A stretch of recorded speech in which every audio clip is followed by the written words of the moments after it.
Welcome to Impact Learning Tutorials, and this is a video about the principles of training. So in this video we're going to aim to understand the principles of training and how these can be applied when designing a fitness program.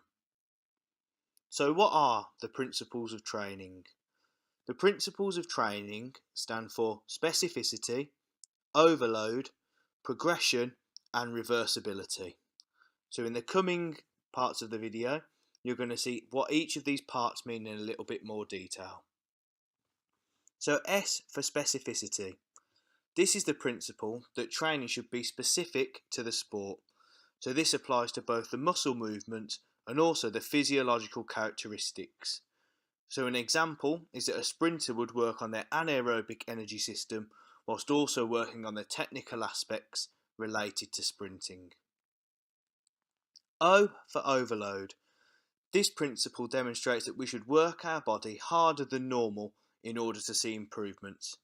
This then allows adaptations in the body to take place due to the body reacting to the extra stress being placed on it. And it's important that overload is monitored, as it should be a gradual progression, because if we progress it too quickly this will result in an injury.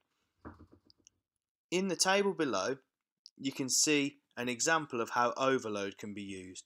So in week 1, the weight was 80 kilograms on the leg press. In weeks 2 and 3, the weight was 85 kilograms. And then in week 4, we went for a further overload, progressing the weight to 90 kilograms. So P for progression.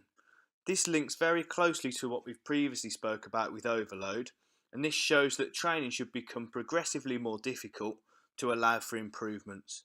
So an example of this will be adding more exercises than usual into a training program.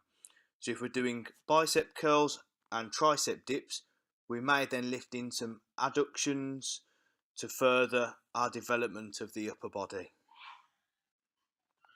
R for reversibility. So this is the stage at which training or performance can decrease. So an example of this is when training stops, an athlete's VO2 max would then start to decrease because they're no longer working that cardiovascular system.